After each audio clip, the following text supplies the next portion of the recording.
ప్రారంభిస్తే మలబద్ధకం శాశ్వత పరిష్కారం. Wonderful sir.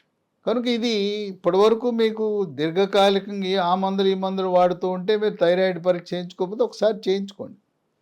అట్లాగే మనం మంచినీళ్ళు కొంతమంది టిఫిన్ అప్పుడు ఒక గ్లాసు, మధ్యాహ్నం ఒక గ్లాసు, రాత్రి భోజనం అప్పుడు ఒక గ్లాసు 3 గ్లాసులు తాగుతారు. అది కాదు. ప్రతిరోజు ఎవరైనా 3 లీటర్లకు తగ్గకుండా 3 నుంచి 5 లీటర్లు నీళ్లు తాగాలి. మధ్య మధ్యలో గంటకోసారి ఒక గ్లాసు నీళ్లు తాగాలి. ఏదో టిఫిన్ భోజనం చేసేటప్పుడు నీళ్లు తాగటం కాదు. నీళ్లు తక్కువ తాగితే మలబద్ధకం సహజం. తర్వాత అసలు మలబద్ధకం నీళ్లు తాగటం పాటు చల్లటి నీళ్లు ఫ్రిడ్జ్లో నీళ్లు తాగే బదులు గోరువెచ్చని నీళ్లు తాగితే అసలు మలబద్ధకం అనేదే ఉండదు. తర్వాత మనం పండు ఉంది, సహజంగా దేవుడిచ్చిన పళ్ళు ఉన్నాయి. ఆ పండు తినకుండా కొంతమంది జ్యూస్ తీసుకుని తాగుతారు. ఎందుకు? ఆ జ్యూస్ తీసుకోకూడదు. పండు దొరికితే పండే తినాలి.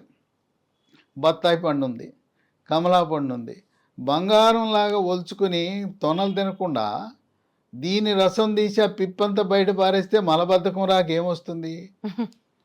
మనము తొనలు పూర్తిగా పిప్పి కూడా లోపల మింగేయాలి, గింజలు మాత్రం ఉసేయాలి. కమల, బత్తాయి, నారింజ, పంపర పనస.